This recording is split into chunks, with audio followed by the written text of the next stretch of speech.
bonsoir à tous. Je suis bien content de vous voir pour cette 14e session sur la question de la Bible, la science et les origines. Puis on va achever avec la question de l'astronomie. Puis on ne touchera pas vraiment aux couches géologiques pour voir les fossiles et ces choses-là. C'était notre dernière session qu'on était supposé voir. En fait, on était supposé en voir une autre après ça sur la question des méthodes de datation aux isotopes radioactifs, et ainsi de suite, mais on n'a tout simplement pas assez de temps. Mais je pense qu'on a vu jusqu'à présent, ça nous donne une bonne indication du fait qu'on peut croire à la parole de Dieu, qu'on peut se confier dans le Seigneur, dans ce qu'il dit dans les Écritures. Mais juste avant de continuer, on va prier ensemble. Père Céleste, Seigneur, j'aimerais te remercier, Père, encore une fois, pour ces personnes qui se sont déplacées ce soir. J'aimerais te remercier pour les personnes qui regardent les vidéos, qui suivent le cours à la maison. Et Père, j'aimerais te demander que tu puisses les bénir abondamment, que tu puisses les aider à être affermis dans leurs convictions. Et Seigneur, qu'ils puissent être sur leur garde, Seigneur, contre les ruses du malin et contre toutes les philosophies dans notre monde qui cherchent à nous détourner d'une confiance en Dieu. Merci pour ton amour, Seigneur. Merci pour ce temps. Bénis-nous au nom du Seigneur Jésus. Amen. Amen. Donc oui, dans cette leçon 7, on est en train de parler de l'astronomie, des cieux, le firmament, le témoignage que les astres ont à rendre à l'œuvre de Dieu. Donc, on a vu que les sujets qui allaient être traités pendant cette série-là, premièrement, c'était les deux modèles des origines. Est-ce que quelqu'un peut me les nommer, les deux modèles des origines du cosmos? Oui. L'évolution et la création. Oui, c'est ça. Donc, ces deux modèles-là qui expliquent les origines, qui tentent de les expliquer. Ensuite, on va voir, on a presque terminé les indications de l'âge du cosmos qu'on va faire ce soir. Et aussi, on va parler sur l'origine des étoiles, la formation des étoiles d'après ce qu'on sait de la science. On va pouvoir ensuite se tourner vers les preuves scientifiques alors qu'on considère la théorie du Big Bang. Est-ce que cette théorie-là est en accord avec ce qu'on voit dans l'univers? Puis dernièrement, on va parler de la cosmologie du Big Bang à l'égard de ce que les Écritures ont à dire. Donc, plusieurs choses à couvrir. On a vu les indications de l'âge dans le monde. On nous parle toujours de milliards d'années, comme si c'était un fait. Lorsqu'il regarde les étoiles, lorsqu'il regarde la distance des galaxies, il parle de milliards d'années comme l'explication des phénomènes. Puis comme on a déjà vu, il y a beaucoup de spéculation derrière tout cela. Puis on a parlé d'exemples qui nous donnent des indications de l'âge du système solaire. On a parlé de la récession de la Lune. La Lune ne peut pas être plus vieille que quelques centaines de millions d'années.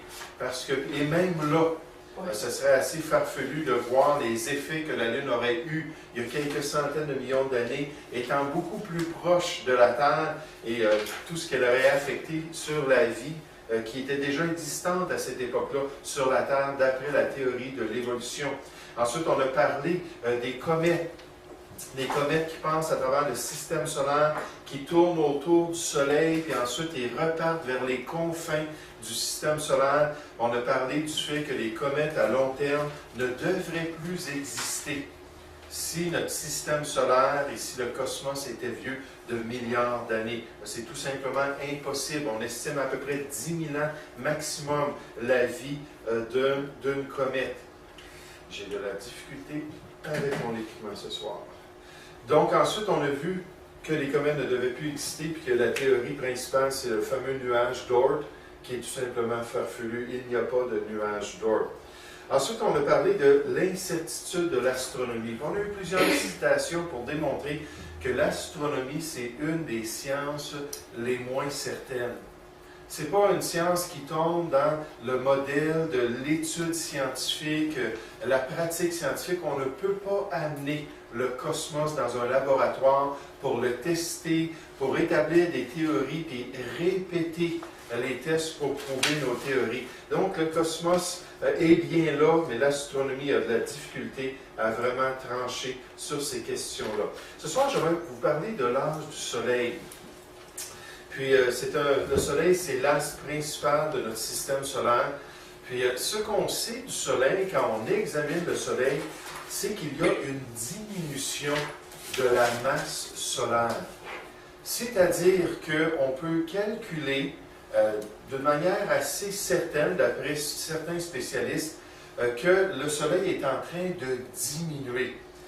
Maintenant, s'il est en train de diminuer, comme un auteur dit souvent dans ses conférences, il dit, ça veut dire que dans le passé, le Soleil était plus gros. Ben oui, il aime ça faire rire les gens avec cela. Dans le passé, d'après cette théorie-là, le Soleil était plus gros. Puis on établit l'âge du système solaire d'après la diminution du Soleil. Là, je vous cite quelques auteurs, ou un auteur en particulier, qui est un astronome. Il dit, qu'est-ce que la diminution de la masse du Soleil a à faire avec la création et l'évolution? Le Soleil était plus large dans le passé par un taux de 0,1% par siècle. Donc, le Soleil diminuerait d'environ 1% à chaque 1000 ans. 0,1% à chaque 100 ans, environ 1% à chaque 1000 ans. Un créationniste qui croit que le monde fut créé il y a environ 6000 ans n'a pas grand-chose à craindre de ce fait, le fait que le Soleil était plus gros dans le passé. Le Soleil aurait été 6% de plus gros au moment de la création qu'il l'est aujourd'hui. Ce même auteur continue. Cependant, si le taux de changement du diamètre solaire est demeuré constant, parce que la clé c'est le présent, d'après la théorie de l'évolution, alors il y a 100 000 ans, le Soleil aurait été le double de sa grandeur actuelle. Il est difficile d'imaginer que la vie aurait été en mesure de survivre dans de telles conditions altérées. Pourtant, 100 000 ans est une quantité de temps minime dans l'échelle de temps évolutif. Donc, ce qu'ils sont en train de dire, finalement, c'est que si on regarde le taux de diminution, c'est difficile de croire que le Soleil a des milliards d'années. En fait, la réalité pratique, c'est que même il y a 100 000 ans, les conditions de la Terre, de la vie sur la Terre, auraient été très difficiles avec un Soleil 2 fois plus gros qu'il l'est aujourd'hui. Même, je lisais ce matin un article concernant les rayons solaires. Même si on reçoit 0,25 de milliardième des rayons solaires qui réussissent à rentrer à travers notre couche d'atmosphère et à nous affecter, un Soleil qui aurait été double dans sa grandeur, ça aurait grandement affecté la vie sur la Terre. Les conférenciers comme le Dr Owen utilisent ça comme un des arguments. Maintenant, il faut être honnête en face des faits. C'est que malgré le fait que plusieurs croient que c'est le cas, il n'y a pas de consensus scientifique concernant la diminution du Soleil. La raison pour ça, c'est que le Soleil, ce n'est pas une masse uniforme. C'est vraiment une boule de feu avec des réactions thermonucléaires constantes. Puis en fait, le Soleil grossit puis diminue. Il est vraiment informe dans ses activités. Puis quand il y a plus d'activité sur le Soleil, il prend une certaine masse de plus. En tout cas, il donne l'impression. Donc, de dire que le Soleil diminue, comme on a dit, de 0,1% à chaque 100 ans, il n'y a pas de consensus, même parmi les créationnistes.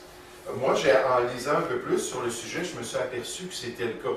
Puis cet auteur-là nous dit à la fin, en fait, alors qu'il analyse ses propres écrits des années plus tard, il dit concernant l'âge du Soleil, il dit depuis la publication de cet article en 1980, l'article qu'il avait écrit, les études sur la grosseur du Soleil ont donné des résultats différents. De nos jours, les scientifiques ne sont pas assez unis concernant des tendances convaincantes pour soutenir des estimations d'âge basées sur la grosseur du Soleil. Puisque des fois, on voit que le Soleil varie, puis que finalement, il vient tout briser les taux de diminution qu'on pensait avoir établis. Et il y a des scientifiques qui disent, bon, on n'utilisera pas ça, cet argument-là, concernant la diminution de la masse solaire. Mais vous savez, on peut quand même, grâce aux résidus du Soleil, grâce aux rayons du Soleil, on peut quand même estimer que le Soleil est récent, que le Soleil est jeune. Qu'est-ce que je veux dire par là? Concernant l'âge du Soleil, Un astronome dit bien l'état de la situation. Il dit la raison pour laquelle il n'y a pas assez d'hélium est que le Soleil n'a pas converti de l'hydrogène en hélium pendant autant de temps que les scientifiques le croyaient, mais pendant seulement quelques milliers d'années. Sur la Terre, on est capable de mettre des filtres particuliers qui captent les particules solaires. Puis grâce à ces filtres-là, on est capable d'estimer la quantité d'hélium qu'il y a sur le Soleil. Au moins la quantité d'hélium qui a été traduite, qui a été transformée en hydrogène. Puis on peut faire des proportions. Si le Soleil est vieux de plusieurs milliards d'années, comme la théorie nous le dit, on devrait recevoir plein de ces particules-là pour nous montrer le travail de transformation thermonucléaire du Soleil. Puis ce qu'on fait lorsqu'on met les filtres, c'est qu'on s'aperçoit que le Soleil nous dit une chose, je suis jeune. Je ne suis pas vieux. Grâce à ce qu'on appelle les neutrinos, ou les neutrinos, pardon.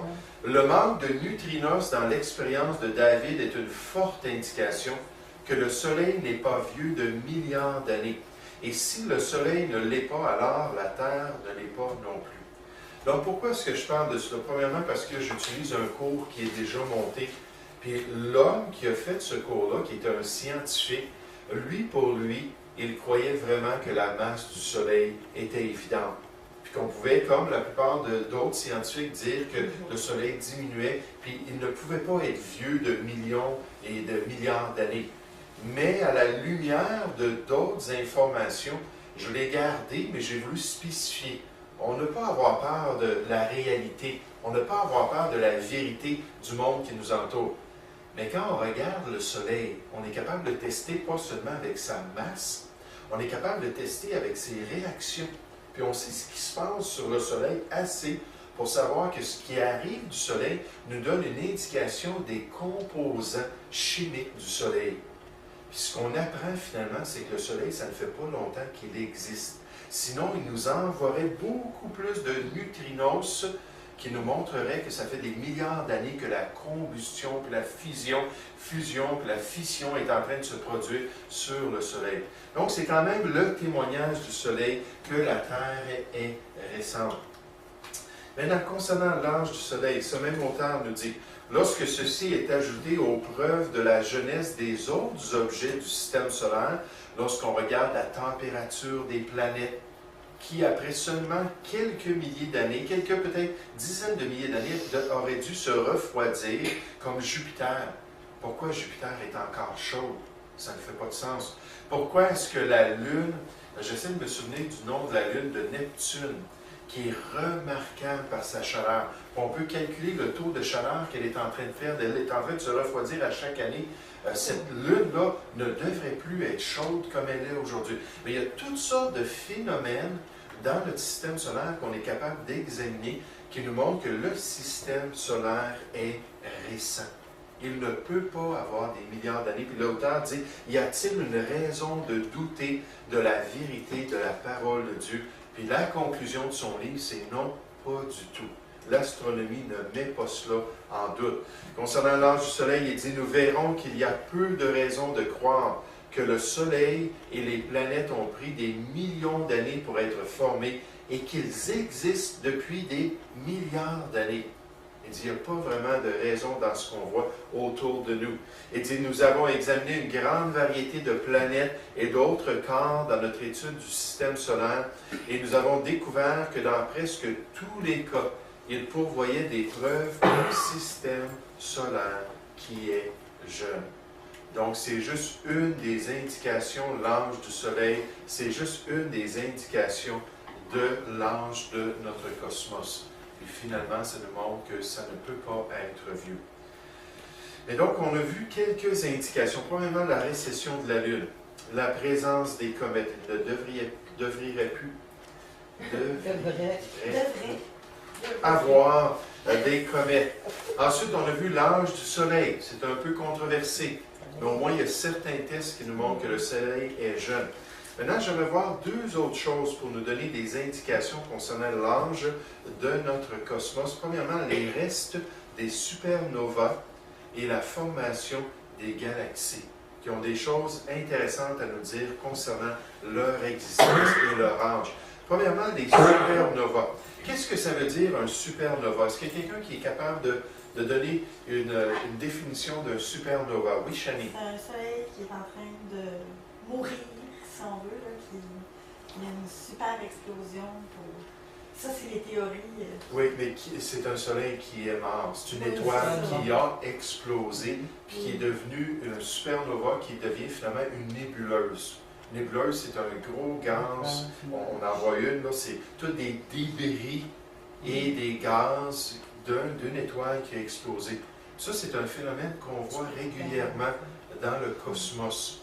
Puis, ils savent pourquoi. Ils ont des théories concernant les réactions du Soleil, d'un Soleil vieillissant, qui l'amènerait à faire une implosion à cause de sa masse et de sa gravité, qui le déchirerait puis il exploserait.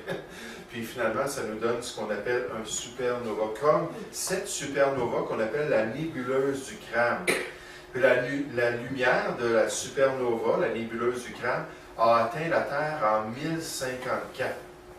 Les observateurs chinois, si vous regardez dans vos feuilles, donc la lumière, point numéro 2 du supernova, a atteint la Terre en 1054. C'est les astronomes chinois qui l'ont documenté. Ils l'ont regardé pendant plusieurs mois. Puis sa lumière était plus luisante, si je ne me trompe pas, que la planète Mars. Donc, vraiment, c'était quelque chose de remarquable pour ces gens-là qui connaissaient le cosmos. Puis là, ils ont tout de suite pris en note le phénomène. Et finalement, on l'a appelé le supernova, cette nébuleuse du crâne. Je vous ai remis une charte qui nous parle justement des supernovas. Puis, il y a des étapes, on estime 3 étapes dans lesquelles une étoile va passer une fois qu'elle explose. Et alors qu'elle se répand, elle va changer, les caractéristiques vont changer, et on estime que toutes les étoiles vont passer par ces étapes-là. Puis si le cosmos est vieux de milliards d'années, on pense qu'il devrait y avoir 2 supernovas dans l'étape numéro 1. On estime à 2260. Comment est-ce qu'on estime ça? Moi, je ne le sais pas. Mais c'est les astronomes avec ce qu'ils savent du cosmos, puis s'ils pensent que le cosmos existe depuis des milliards d'années, voici ce qui aurait dû se produire, voici ce qu'on devrait voir dans le cosmos autour de nous. Donc 2260 supernovas à l'étape, la seconde étape, et plus de 5000 dans la 3e étape. Maintenant, si notre galaxie est vieille de 5000 ans, on devrait s'attendre à avoir 2 supernovas à l'étape première, environ 125 à l'étape secondaire. Environ cela. Maintenant, qu'est-ce qu'on voit? Oui? Juste pour la première, seconde et 3e étape, c'est quoi spécifiquement? C'est au niveau de leur dimension, au niveau de la couleur même qu'ils prennent. Maintenant, je n'ai pas tous les détails, je n'ai pas étudié là, en profondeur cette question-là. Mais pour les astronomes, c'est clair, il y a 3 étapes, et là, la dernière étape, elle dure assez longtemps, puis dure même des années, puis mais pour eux, c'est évident que d'après leurs estimés des réactions des étoiles à travers le temps, c'est ce qui aurait dû se produire. Ça a recommencé par 2 supernovas, puis dans la seconde étape, bien, il y en a eu 2260. Donc, c'est ce qu'on devrait voir. En d'autres mots, la plupart des étoiles qu'on voit devraient être dans les étapes 2e et 3e, si ça fait des milliards d'années. Maintenant, je ne peux pas vous expliquer, je suis désolé, les détails concernant pourquoi est-ce qu'on devrait voir ça, mais c'est ce qui est estimé d'après les scientifiques qui sont concentrés là, dans l'astronomie. Mais maintenant, qu'est-ce qu'on voit? Comme votre charte nous le dit, on en voit 5 supernovas. Grâce à nos observatoires, grâce à nos télescopes, il y a 5 supernovas qui sont dans l'étape 1, les caractéristiques de la première étape. Ensuite, il y a 200 supernovas qui sont dans la caractéristique de la seconde étape, puis il n'y en a aucune dans la 3e étape. Donc, si on compare le fait qu'on estime que Dieu a créé toutes choses il y a de 6 à 10 000 ans, alors nos observations sont pas mal en accord avec ce que la parole de Dieu a à dire. Maintenant, les auteurs vont essayer de nous expliquer ça. Et vous savez, lorsqu'on regarde ça, les nébuleuses, c'est vraiment impressionnant. C'est vraiment majestueux, les couleurs, puis toutes les caractéristiques. Et grâce au télescope Hubble, on a été capable de voir beaucoup mieux les détails des supernovas. Et d'ailleurs, si vous allez sur les sites de la NASA, par exemple, ils ont toutes sortes d'images de milliers d'objets célestes qu'ils ont à haute définition. Puis c'est vraiment extraordinaire. Puis c'est vraiment là, merveilleux. Mais leur message, c'est vraiment que la création est récente et non pas vieille, à cause de la quantité qu'on voit autour de nous. Les astronomes ont observé qu'environ à chaque 30 ans, une étoile meurt et devient une supernova. Donc, c'est assez régulier en moyenne, à chaque 30 ans, on va voir une étoile qui va mourir. Maintenant, l'auteur pose la question, si l'univers est vieux de milliards d'années, pourquoi retrouvons-nous moins de 300 supernovas? Il devrait y en avoir des centaines de millions. Est-ce que les étoiles se trompent dans leur évolution? Maintenant, si on fait 300 fois 30, mais là, ça nous donnera environ 9000 ans d'histoire. Mais il n'y en a pas 300 tout à fait. Puis d'ailleurs, la moyenne de 30 ans, ça varie. C'est vraiment seulement une moyenne. Mais entre en avoir 300 puis en avoir des milliers, sinon des millions, il y a une grande différence. Puis donc, le témoignage encore aujourd'hui, si le présent est la clé du passé, alors le présent nous dit que l'univers est jeune. Cependant, bien que les médias populaires nous portent à croire que c'est en effet le cas et que l'évolution stellaire est bien comprise, elle est réellement une théorie incomplète et incohérente.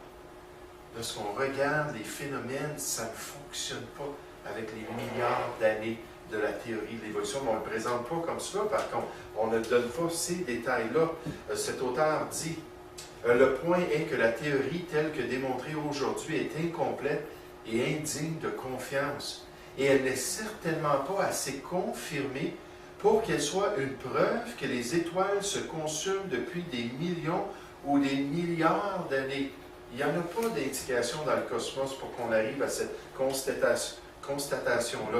La science ne peut pas nous dire avec certitude l'âge de l'univers, puisque le temps, la distance et la mesure de l'âge ne sont pas absolus et indépendants. Une cinquième implication est qu'il y a beaucoup d'éléments philosophiques et théologiques en cosmologie.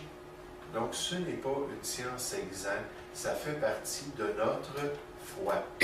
Soit qu'on va voir le cosmos selon la parole de Dieu, ou on va le voir selon les pensées de l'homme. Mais il n'y a aucun problème à arriver à cette conclusion-là en cosmologie. Il n'existe pas de méthode infaillible pour discriminer entre les données valides et invalides sans une référence externe, c'est-à-dire sans une théorie qui nous pousse à la mettre dans un des modèles des origines ou dans l'autre. Ce n'est pas objectif comme science. À la lumière de la subjectivité extrême de tous les modèles cosmologiques, la cosmologie de la Genèse en est certainement une qui est respectable, légitime et logique. Hey, on n'entendrait pas ça dans une université séculière. De dire, vous pouvez vous tourner vers la Bible pour avoir une bonne idée de l'origine du cosmos autour de nous, parce que c'est une bonne théorie qui tient l'eau. Elle possède une cohérence interne et elle fournit des réponses satisfaisantes aux questions que les autres cosmologies ne veulent même pas adresser, parce qu'ils ne veulent pas considérer ces choses-là. Donc, au niveau des restes des supernovas, ce qu'on apprend finalement, c'est que le témoignage, c'est que les phénomènes qu'on voit ne peuvent pas s'être produits pendant des millions d'années, mais doivent s'être produits assez récemment. Maintenant, je vais vous parler un petit peu de la formation des galaxies. Une des choses qui est très étonnante dans l'expérience de l'homme aujourd'hui, dans les temps modernes, c'est qu'on peut avoir une bonne vue des galaxies.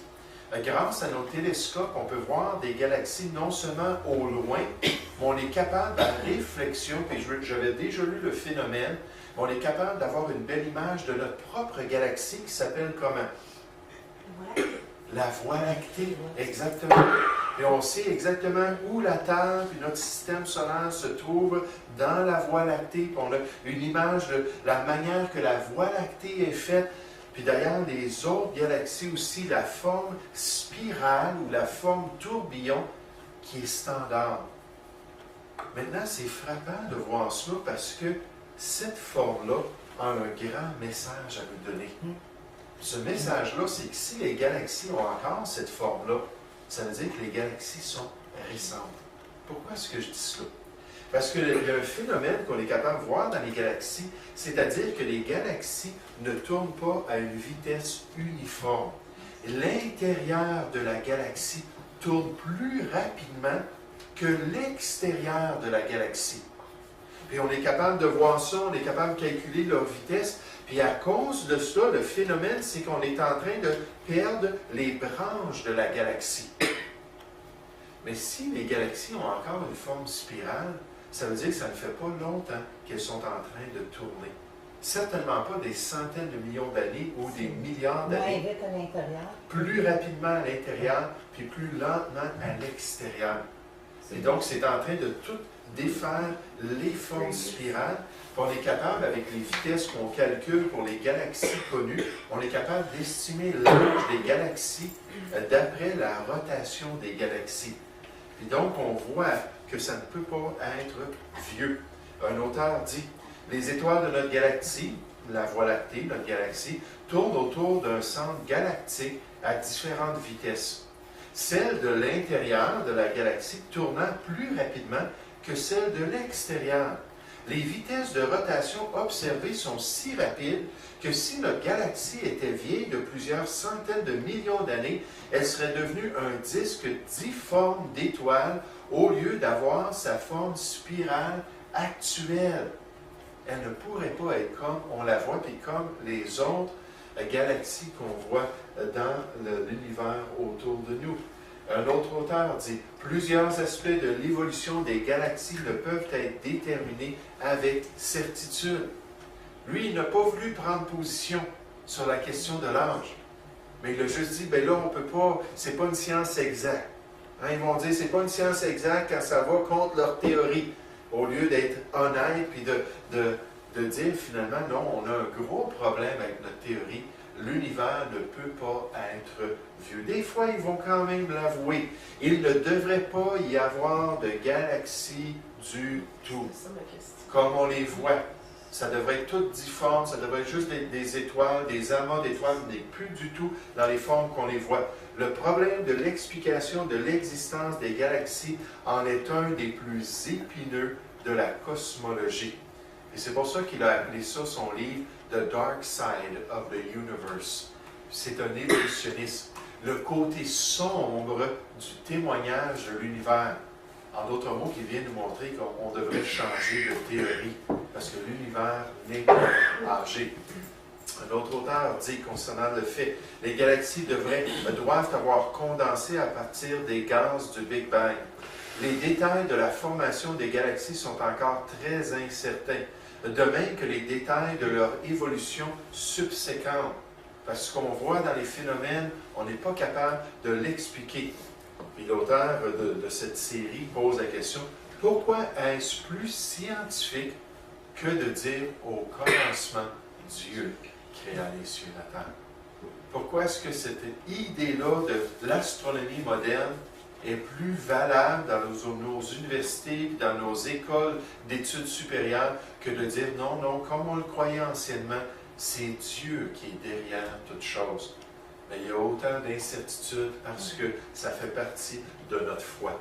Donc ça, c'est concernant l'évidence de l'âge de notre univers. Maintenant, j'aimerais commencer à vous parler de la question des origines des étoiles. Les origines des étoiles. Puis on nous dit que les étoiles sont formées puis naissent encore aujourd'hui. On peut voir des étoiles naître. On parle d'endroits dans le cosmos, on est capable de percevoir les étoiles à travers des nébuleuses, puis c'est comme des pouponnières d'étoiles. J'aimerais commencer à vous parler de cela ce soir. On n'en parlera pas beaucoup parce que je m'aperçois que je n'ai pas assez de matériel pour remplir notre période de temps. Mais j'aimerais quand même commencer à parler sur l'origine des étoiles. Selon le modèle de l'évolution, les étoiles ont évolué. Il y a des milliards d'années avant la Terre. La Terre, elle, c'est juste un des fruits du Big Bang, mais ça s'est développé bien après les étoiles. La plupart du cosmos, la plupart des phénomènes qu'on voit autour de nous ont évolué avant la Terre. Et là, c'est un peu la même conclusion que les évolutionnistes théistes vont dire. Ils vont dire que les étoiles ont évolué il y a des milliards d'années avant la Terre. Eux aussi, ils sont confortables avec ce constat-là. Ils prennent cette position-là que le cosmos est un témoignage à l'évolution qui a duré des milliards d'années. Maintenant, la Bible ne nous dit pas du tout cela. La Bible nous dit que la Terre fut créée le premier jour, que le Soleil, la Lune et les étoiles furent créés le quatrième jour. Donc, d'après les Écritures, la Terre est plus âgée que le restant du cosmos. Elle a été créée avant le restant du cosmos. Et ce qui est frappant, comme dans la thèse que j'ai écrite sur l'âge de la Terre, il y a toutes sortes de phénomènes qui nous démontrent que la Terre est jeune. Elle n'est pas vieille de millions, de milliards d'années. Puis Dieu nous dit, mais c'est elle la plus vieille dans ma création. J'ai créé la Terre avant de créer, mais pas beaucoup plus vieille, juste quelques jours. Mais il a créé la Terre au commencement avant de créer les étoiles et le cosmos autour de nous. Donc, les auteurs nous disent concernant l'origine des étoiles. Le processus entier de l'évolution stellaire s'est produit, avec catégorie, là. Et en passant, Hugh Ross, cet astronome populaire dans le monde autour de nous, est un chrétien évangélique. Mais un chrétien évangélique très, très large. En fait, il est un des adversaires favoris du docteur Kent Hovind dans les débats. Et il est extrêmement large dans son interprétation de la Bible, extrêmement large dans son interprétation aussi de la science. Puis il dit, ça s'est produit seulement par un processus naturel. Nous n'avons pas besoin, nous n'avons pas à invoquer l'intervention divine à n'importe quelle étape de l'histoire du cycle de vie des étoiles. Comment est-ce qu'un chrétien peut rendre gloire à Dieu en disant ça? Il dit c'est juste par des phénomènes naturels. Est-ce qu'une telle déclaration est en accord avec la Bible? Juste quelques versets ce soir concernant l'origine des étoiles. Genèse 1,16. Dieu fit les deux grands luminaires, le plus grand luminaire pour présider au jour et le plus petit luminaire pour présider à la nuit. Il fit aussi les étoiles. C'est Dieu qui a fait toutes ces choses-là. C'est dit dans Isaïe 40 au verset 26. Levez vos yeux en haut et regardez qui a créé ces choses en considérant le cosmos, le firmament, puis ainsi de suite. Qui a créé ces choses? Qui fait marcher en ordre leur armée et les appelle toutes par leur nom. Par son grand pouvoir et par sa force puissante, il n'en est pas une qui fasse défaut. C'est pas étonnant qu'à travers l'histoire, les hommes ont contemplé, comme David, ils ont contemplé les cieux, puis on dit qu'il y a quelqu'un derrière le firmament. Il y a quelqu'un qui amène toutes ces étoiles-là dans leur rotation, puis dans leur cycle, puis il y a de l'ordre dans le cosmos. Puis Dieu dit effectivement, j'ai mis cela pour être un témoignage. Aristote regardait cela, puis il était convaincu qu'il y avait une grande intelligence. Platon, qui était un observateur des astres, il aimait ça, regarder les astres, essayer de regarder les constellations, puis regarder là, les caractéristiques, puis prendre des notes sur tout cela. Lui-même, il disait, il y a une grande intelligence derrière toute chose, mais à travers l'histoire, les gens se sont peut-être tournés vers des idoles ou vers des divinités pour leur rendre gloire. Mais la conclusion, c'est qu'il y avait un grand témoignage dans le cosmos autour d'eux. La Bible nous dit, quand je contemple les cieux, ouvrage de tes mains. Non, Hugh Ross, tu t'es trompé. C'est Dieu qui est derrière toute chose. C'est sa puissance et son intervention surnaturelle. La lune et les étoiles que tu as créées. La Bible nous dit dans Exode 21, 46 jours, l'Éternel. C'est son agissement, c'est sa création. Dans le psaume 19, verset 1, ça nous dit, les cieux racontent la gloire de Dieu Et l'étendue manifeste l'œuvre de ses mains. Dans le psaume 33, verset 6, les cieux ont été faits par la parole de l'Éternel, et toute leur armée par le souffle de sa bouche. On ne peut pas manquer, si on est sincère, on ne peut pas manquer le témoignage des Écritures. Dieu nous le dit, les étoiles, la lune, tout a été fait par Dieu lui-même. En tant que chrétien, on n'a pas besoin d'être intimidé, de dire gloire à Dieu. Merci Seigneur pour ton œuvre. Comme tu es grand, comme tu es merveilleux. Parce qu'en fait, même l'astronomie, lorsqu'on regarde les données qu'on voit du cosmos, ne viennent pas contredire. En fait, c'est la meilleure explication, la plus grande probabilité, c'est que ça a été fait par Dieu lui-même.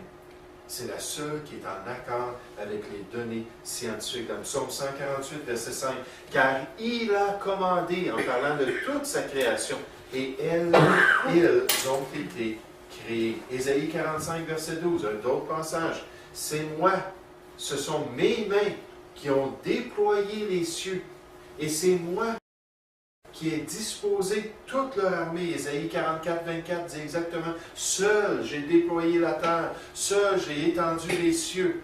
Ce sont mes mains qui ont fait toutes ces choses. » Toujours le témoignage de notre Dieu. Néhémie 9, 6 dit, « C'est toi, Éternel, toi seul, qui as fait les cieux, et les cieux des cieux, et toute leur armée, et la terre et tout ce qui est sur elle, pour rendre gloire à Dieu. » Est-ce que la formation stellaire par des processus purement naturels est en accord avec les Écritures?